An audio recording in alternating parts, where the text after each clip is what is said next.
નમસ્કાર મિત્રો, મારા યુટ્યુબ ચેનલમાં તમારું સ્વાગત છે। આજે આપણે વાત કરવાના છીએ ભગવાનનો ચમત્કાર બનેલી ઘટના છે કે વૃંદાવનના બાંકે બિહારી મંદિરના એ બરગદના વૃક્ષ નીચે વૃદ્ધ માતાએ પોતાનો બસેરો બનાવી લીધો હતો। શકલ સુરતથી તે કોઈ સારા ઘરના લાગતા હતા। તેમના ચહેરાની ચમક બતાવી રહી હતી કે તે કોઈ ભિખારી નથી, પરંતુ તેમના ફાટેલા કપડાં તેમની દર્દનાક સ્થિતિનું વર્ણન કરી રહ્યા હતા।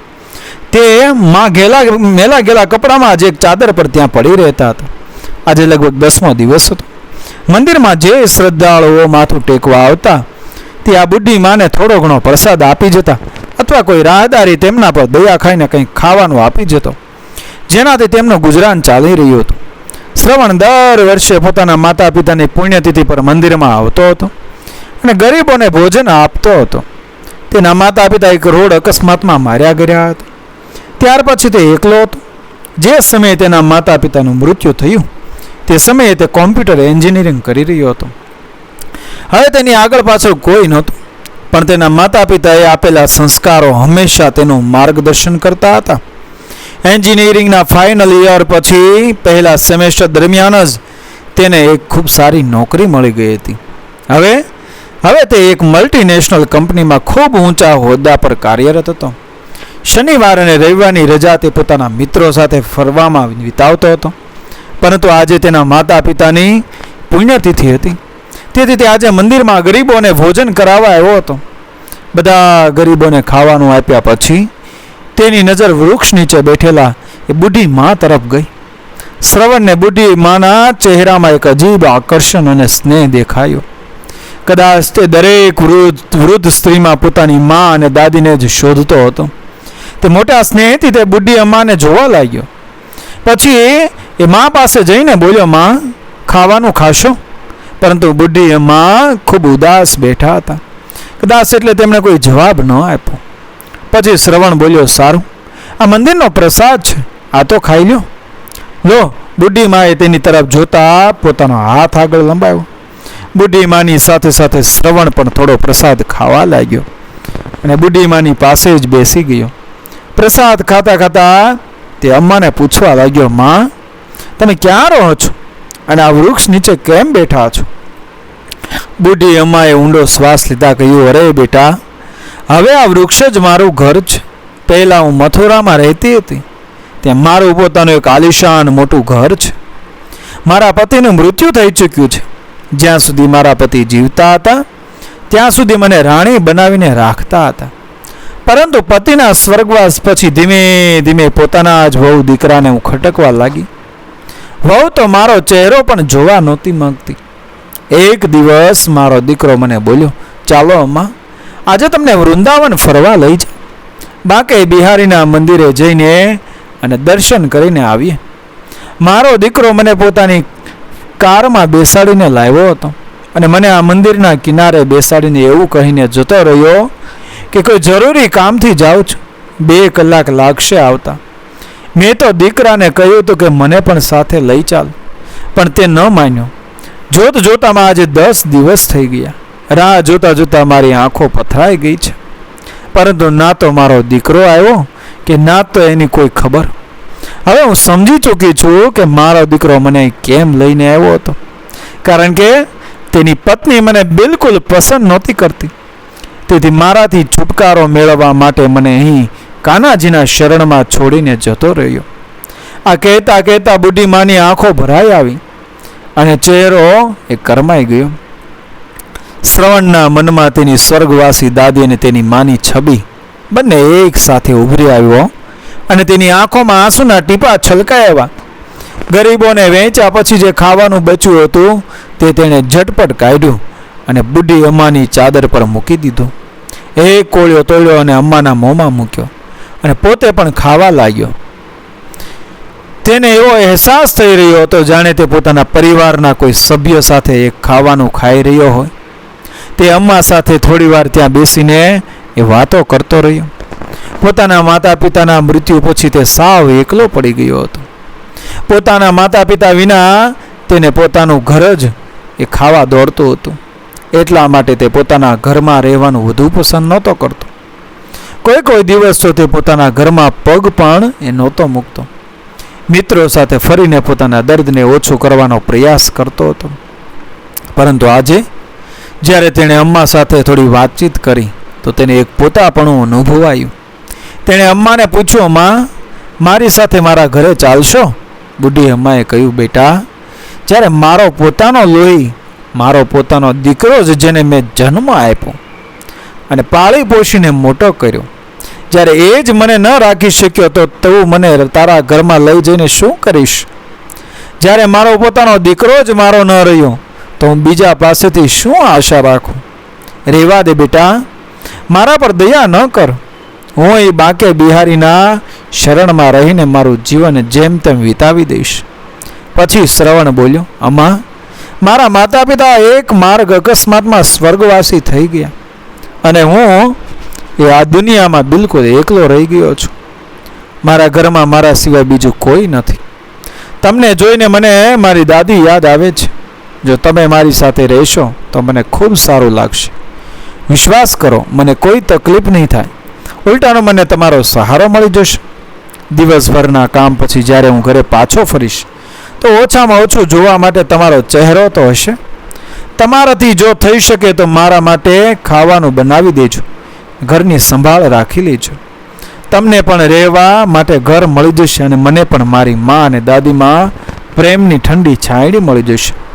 ત્યારે અમ્માએ કહ્યું, બેટા, તું લાગણીઓમાં વહીને આ વાત કરી રહ્યો છે, પરંતુ મને ખબર છે કે 2 દિવસમાં જ તને બહાર વાગવા માંડીશ. રહેવા દે બેટા, હું અહીં જ ભૂલી છું, પોતાના બાકે બિહારીના શરણમાં. અમ્મા, શું કોઈને પોતાના માતા પિતા પણ ભાર લાગે છે?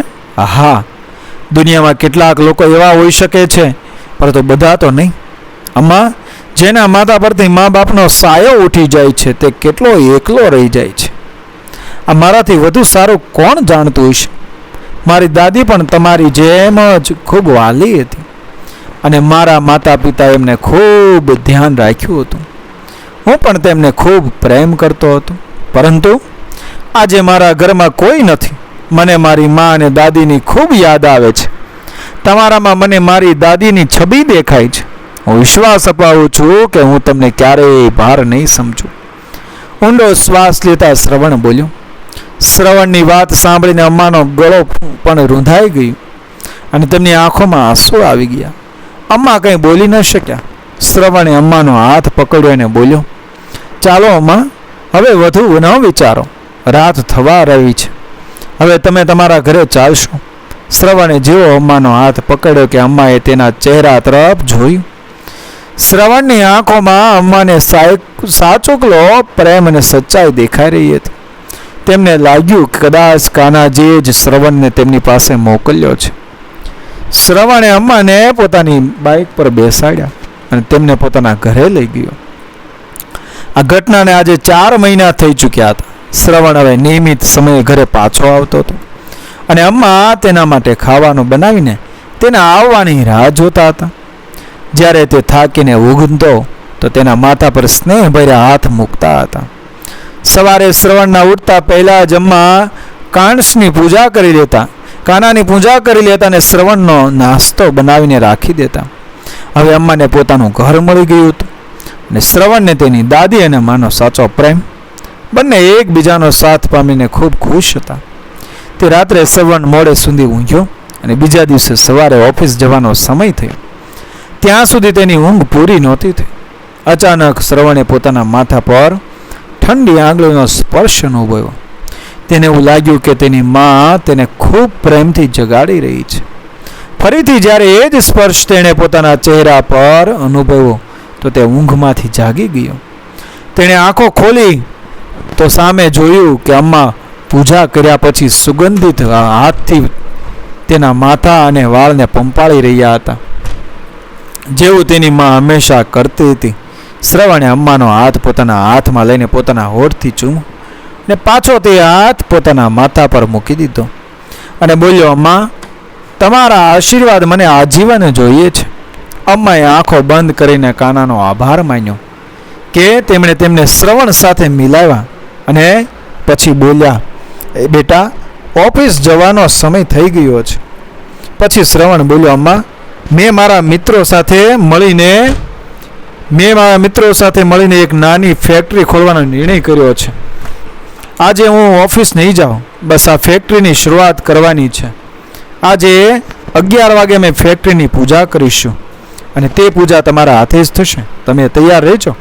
આ સાંભળીને અમ્મા ખૂબ ખુશીથી બોલ્યા, બેટા, તે બિલકુલ સાચો નિર્ણય લીધો છે. સમયની સાથે તને ભગવાનના આશીર્વાદથી તારી આ નાની ફેક્ટરી પણ એ ખૂબ મોટી ફેક્ટરીમાં બદલાવશે. એ મારો વિશ્વાસ છે અને મારા આશીર્વાદ હંમેશા તારી સાથે છે. આવું કહેતા અમ્માની આંખોમાં આશાનું એક નવું કિરણ દેખાવા લાગ્યું. શ્રવણે પોતાના મિત્રો સાથે મળીને ફેક્ટરી ઊભી કરી દીધી અને તે ફેક્ટરીમાં સારી ગુણવત્તાવાળા ઉત્પાદનો બનાવ્યા. તે બધાની મહેનતના કારણે ફેક્ટરીની પ્રગતિ ખૂબ ઝડપથી થઈ રહી હતી. શ્રવણ હવે એક બીજી નવી ફેક્ટરી શરૂ કરવાનો વિચાર કરી રહ્યો હતો, જેના કારણે તે વધુ વ્યસ્ત થતો જતો હતો. એક દિવસ અમ્મા બોલ્યા, બેટા, તું તો તારા જીવનમાં ખૂબ વ્યસ્ત થતો જાય છે, પરંતુ એ વાત યાદ રાખ કે ફક્ત કામ જ જીવનનો ઉદ્દેશ નથી હોતો. તારે કામ માટે પણ એક સહારાની જરૂર છે. કેમ ન કોઈ સારી છોકરી શોધીને તારા લગ્ન કરાવી દેવામાં આવે? અમ્માની વાત શ્રવણને પણ યોગ્ય લાગી. તે બોલ્યો, અરે હા અમ્મા, મારી જિંદગીમાં હું એટલો વ્યસ્ત થઈ ગયો કે આ વિશે ક્યારેય વાત કરવાનો સમય જ ન મળ્યો. મારી નજરમાં એક છોકરી છે, સરિતા, જે મને ખૂબ પસંદ છે, પણ મેં તેની સાથે ક્યારેય વાત નથી કરી. સરિતા શ્રવણની માની બહેનપણીની દીકરી હતી, જે અભ્યાસ પૂરો કર્યા પછી પણ આ શહેરમાં નોકરી કરી રહી હતી. શ્રવણની તેની સાથે ક્યારેક મુલાકાત થઈ જતી હતી. શ્રવણને સરિતાનો સ્વભાવ અને વાતચીત કરવાની રીત ખૂબ ગમતી હતી. અમ્મા શ્રવણ સાથે સરિતાના ઘરે ગયા, તેના માતા પિતા સાથે વાતચીત કરી અને શ્રવણ તથા સરિતાના લગ્નનો પ્રસ્તાવ મૂક્યો. સરિતાના પિતાજીએ તરત જ હા પાડી દીધી. બસ પછી શું, થોડા જ દિવસો પછી શ્રવણ સરિતાને દુલ્હન બનાવીને પોતાના ઘરે લઈ આવ્યો. સરિતા અમ્માના ગુણો અને તેમના સ્નેહથી ખૂબ પ્રભાવિત થઈ. જેટલો પ્રેમ શ્રવણ અમ્માથી કરતો હતો તેનાથી ક્યાંય વધુ લગાવ એ સરિતાને હવે અમ્મા સાથે થઈ ચૂક્યો હતો. સરિતા હંમેશા વિચારતી કે ના જાણે અમ્મા તેના દિલની દરેક વાત કેવી રીતે જાણી લે છે અને કેવી રીતે તેની દરેક ઈચ્છા કહ્યા વગર એ પૂરી કરી દે છે. સમય વીતવા લાગ્યો અને શ્રવણના ઘરે 2 જોડિયા બાળકોનો જન્મ થયો, એક દીકરો અને એક દીકરી. શ્રવણનું ઘર તો જાણે ખુશીઓથી ભરાઈ ગયું હતું. અમ્માજીઓ સાચા અર્થમાં દાદી બની ચૂક્યા હતા. હવે તેમની મુખ્ય જવાબદારી શ્રવણ અને સરિતા નહીં, પરંતુ અમ્માના પુત્ર અને પોત્રી થઈ ગયા હતા. હવે અમ્માનો ખાટલો તેમના પુત્ર પોત્રીના રૂમમાં જ ઢાળી દેવામાં આવ્યો હતો, જેથી તે બંને એ અમ્માના સ્નેહની છાંયડીમાં રહે અને તેમના સંસ્કારો સાથે ઉછરે. દાદી વગર તો બંને બાળકો એક સમયનું ખાવાનું પણ નહોતા ખાતા. જ્યારે પણ બાળકો મમ્મી પપ્પા સાથે બજાર જતા તો હઠ કરીને દાદીને હંમેશા પોતાની સાથે લઈ જતા.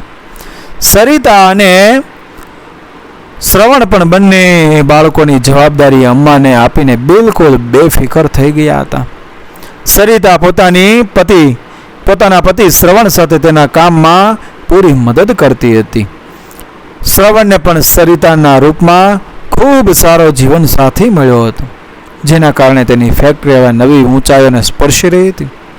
તેની ફેક્ટરીની શાખાઓ હવે દેશના અલગ અલગ શહેરોમાં સ્થાપિત થઈ ચૂકી હતી, જેમાં હજારો કર્મચારીઓ કાર્યરત હતા. બીજી તરફ અમ્માનો દીકરો નિશાંત, જે અમ્માને રઝળવા માટે છોડીને જતો રહ્યો હતો, તે વારંવાર અપરાધ ભાવથી ગ્રસિત થઈ રહ્યો હતો. પોતાની નિષ્પાપ અને નિરપરાધ મા સાથે કરેલો વ્યવહાર તેને પળે પળ કોરી ખાતો હતો. સમયની સાથે સાથે તેના અપરાધ ભાવ વધતો જતો હતો. પોતાના ઘરના ઝઘડાઓથી દુઃખી થઈને અને પોતાની પત્ની સાથે સુખી જીવન જીવવાની ચાહમાં તેણે પોતાની માનો ત્યાગ કરી દીધો હતો. પરંતુ તે દિવસ પછી તેનો અંતરાત્મા કકળાટ કરી રહ્યો હતો, જે તે કોઈની સાથે શેર નહોતો કરી શકતો. હવે તેના ઘરમાં ફક્ત તેની પત્નીનું જ એક ચક્રી શાસન હતું. હવે તે પોતાની મરજી મુજબ ખર્ચ કરતી હતી અને દુકાનમાંથી મન ફાવે તેમ પૈસા એ ઉપાડતી હતી. પરંતુ વ્યવસાયમાંથી સતત પૈસા કાઢવાના કારણે તેને જામેલો વ્યવસાય જે તેના પિતા દ્વારા ઊભા કરવામાં આવ્યો હતો તે ખોટમાં જવા લાગ્યો. અંતે તેને દુકાન બંધ કરવી પડી. દુકાન બંધ કર્યા પછી થોડા દિવસ ખૂબ મુશ્કેલીમાં વીત્યા. હવે નિશાંત અને તેની પત્નીને લોટ દાળના ભાવની ખબર પડવા લાગી હતી. ફાલતુ ખર્ચ તો દૂરની વાત, હવે તેમની પાસે ઘર ખર્ચ અને બાળકોની જરૂરિયાતો પૂરી કરવા માટે પણ પૈસા નહોતા. નિશાંતનો એક મિત્ર જે એક મોટી કંપનીમાં કાર્યરત હતો, તેણે પોતાની ભલામણ પર તેની નોકરી પોતાની જ કંપનીમાં લગાવી દીધી અને આ રીતે નિશાંતના જીવનની ગાડી એ ધીમે ધીમે ચાલવા લાગી. નિશાંત કે ત્યારે કંપનીમાં ખૂબ મન લગાવીને કામ કરી રહ્યો હતો, જેના કારણે તેને ફેક્ટરીમાં ખૂબ માન સન્માન મળવા લાગ્યું.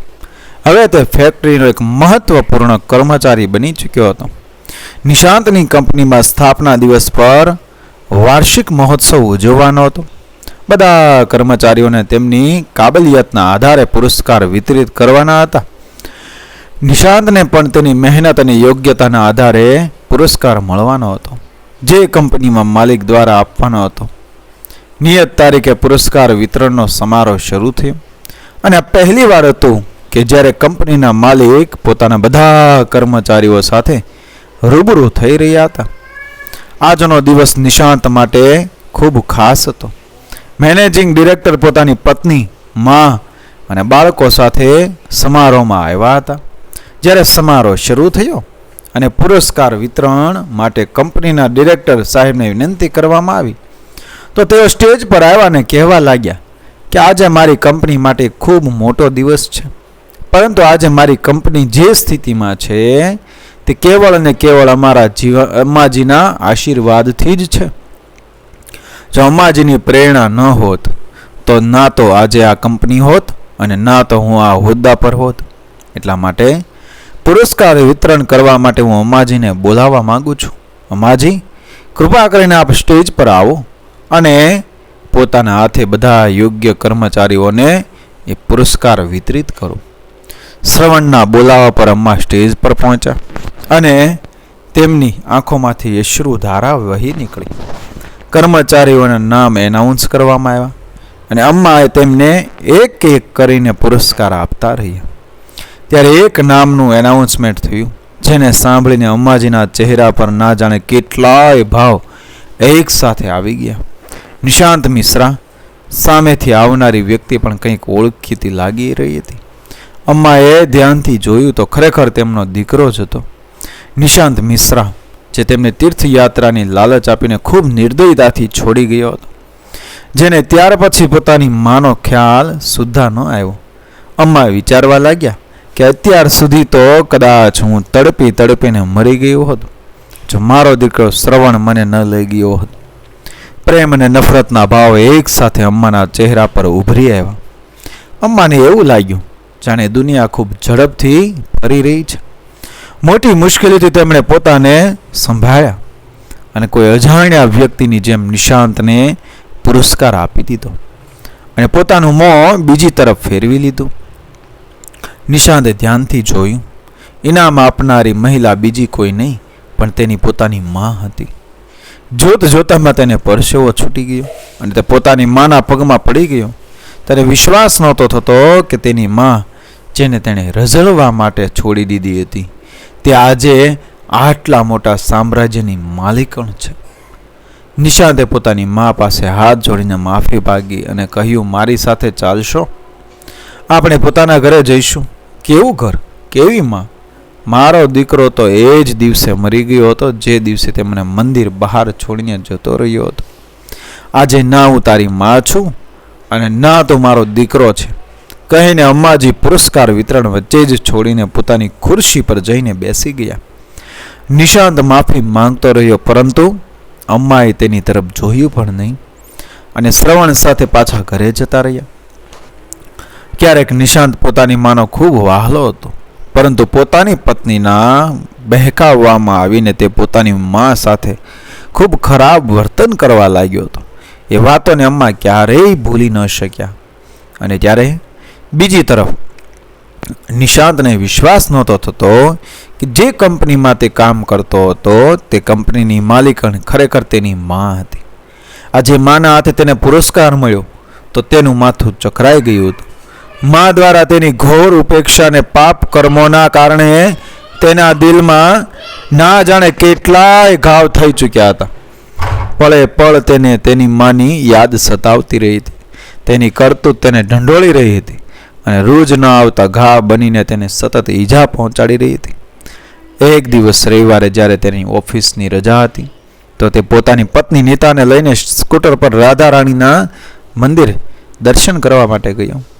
જ્યારે તે રાધા કૃષ્ણની મૂર્તિ સામે હાથ જોડીને ઊભો રહ્યો તો તેને એવું લાગ્યું જાણે ભગવાન પણ કુટિલ દ્રષ્ટિથી તેના દ્વારા કરવામાં આવેલા ઘોર પાપ માટે તેના પર હસી રહ્યા હતા. ગભરાઈને તેણે આંખો લવ ખોલી પૂજાપાઠ કરીને મંદિરથી આવતા અપરાધ ભાવના કારણે તેની માનસિક સ્થિતિ બગડેલી હતી, જેના કારણે સામેથી આવતી ટ્રક ન દેખાઈને જોરદાર ધડાકા સાથે સ્કૂટર ટ્રક સાથે અથડાઈ ગયું. તે બંને ખૂબ ખરાબ રીતે ઘાયલ થઈ ગયા. નિશાંતની સ્થિતિ ગંભીર બનેલી હતી. તેના પગનું હાડકું તૂટી ગયું હતું અને બીજી તરફ તેની પત્ની નીતાને લકો પેરાલિસિસ થઈ ગયો હતો. જ્યારે તેનો હોશ આવ્યો તો તે ઘ્રુસકે રોવા લાગી. હવે ઘરે બંને બાળકોની દેખરેખ માટે કોઈ નહોતું.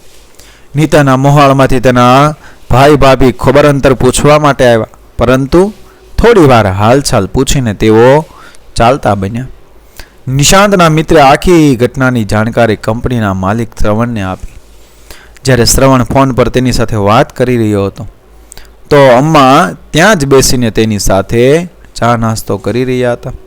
નિશાંત મિશ્રાનું નામ સાંભળીને અમ્મા ચમકી ઉઠ્યા. તેમણે શ્રવણને પૂછ્યું કે શું થયું, કઈ બાબતે વાત થઈ રહી હતી. તો શ્રવણે બધી વાત કઈ સંભળાવી કે તેની કંપનીના એક કર્મચારી નિશાંત મિશ્રાનો અકસ્માત થઈ ગયો છે અને તે ગંભીર રીતે ઘાયલ છે. આ સાંભળીને અમ્મા રોવા લાગી. શ્રવણે જ્યારે અમ્માને તેમને રોવાનું કારણ પૂછ્યું તો અમ્માએ એ બધી વાત કઈ સંભળાવી. ત્યારે શ્રવણ બોલ્યો, અમ્મા, કર્મનું ફળ તો ભોગવવું જ પડે છે. તેણે જેવા કર્મ કર્યા હતા તેને એવું ફળ તો મળવાનું જ હતું. પરંતુ અમ્માનું દિલ અંદર ને અંદર પોતાના બાળકો માટે તડપી રહ્યું હતું. તેમનો દીકરો વહુ લાચાર થઈને પથારી પર પડ્યા હતા. એટલા માટે અમ્માએ કહ્યું, હું થોડો સમય મારા દીકરા વહુ પાસે જવા માગું છું, થોડા દિવસો પછી પાછી આવી જશે. શ્રવણે પણ હા પાડી દીધી અને અમ્માને ઘણા બધા પૈસા આપીને તેમના દીકરા વહુ પાસે છોડી આવ્યો.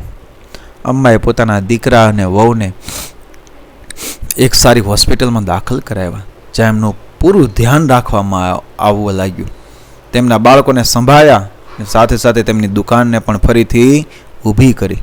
જે પૈસા શ્રવણે આપ્યા હતા તે પોતાના દીકરા વહુનો સંસાર એ સંભાળવા લગાવ્યા. દરેક પગલે શ્રવણે અમ્માની પૂરી મદદ કરી. એક તરફ નિશાંતની તબિયત હવે કંઈક સુધરવા લાગી હતી અને બીજી તરફ તેઓ કારોબાર પણ પહેલાંની જેમ એ ચમકી ઉઠ્યો હતો. તેમના સંસારને થોડા જ સમયમાં અમ્માએ વ્યવસ્થિત કરી દીધો હતો. જ્યારે એ બંનેની હોસ્પિટલમાંથી રજા થઈ અને તેઓ ઘરે પાછા ફર્યા તો તેઓ બંને અમ્મા પાસે માફી માગવા લાગ્યા. તેઓ પોતાના કર્યા પર શરમાઈ રહ્યા હતા. અમ્માની વહુ બોલી, અમ્માજી, જેને અમે ઘરમાંથી બહાર કાઢી મૂક્યા હતા તે જ આજે આ ઘરમાં લક્ષ્મી બનીને આવ્યા છે. અમ્માજી, હું તમને સમજી ન શકી. અમે લોકોએ તમારું અનાદર કર્યું છે. અમારી આ કરતૂતની સજા આજે અમને મળી છે. બંને દીકરો વહુ અમ્માના પગમાં પડી ગયા. અમ્માએ પણ એ બંનેને એ માફ કરી દીધા અને પોતાના પૌત્ર પૌત્રીને ખૂબ વહાલ કર્યું. થોડા દિવસ વધુ ત્યાં રહ્યા પછી અમ્માએ કહ્યું, હવે તમારા બંનેની તબિયત સારી થઈ ચૂકી છે અને તમે તમારો સંસાર સંભાળી શકો છો. તમારી દુકાન પણ ખૂબ સારી ચાલી રહી છે. એટલા માટે હવે હું જાઉં છું. મારો દીકરો અને મારો પરિવાર મારી રાહ જોઈ રહ્યો છે. એ કહીને અમ્માએ પોતાનો થેલો તૈયાર કરી દીધો અને એ દીકરા વહુને અમ્માને જતા એ રોકવાની ખૂબ કોશિશ કરી, પણ અમ્માએ કહ્યું, મારો દીકરો શ્રવણ મારા જીવ પર ન્યોછાવર કરે છે. હવે એ જ મારો દીકરો છે, એટલા માટે હવે મારે જવું જ પડશે. બહાર શ્રવણ અમ્માને લેવા માટે પહેલેથી જ ગાડી લઈને આવી ચૂક્યો હતો. બંને ખૂબ મનાવ્યા, પરંતુ અમ્મા ન રોકાયા અને નીકળી ગયા. મિત્રો, વિડીયો પસંદ આવ્યો મારી ચેનલ સબસ્ક્રાઈબ કરો, ફોલો કરો, શેર કરો. મળીએ આવી જ ઘટનાને પ્રેરણાદાયક વાર્તાઓ સાથે આગળના વિડીયોમાં. બન્યા રહેજો મારી ચેનલ સાથે. જય શ્રી કૃષ્ણ, રાધે રાધે, જય માતાજી.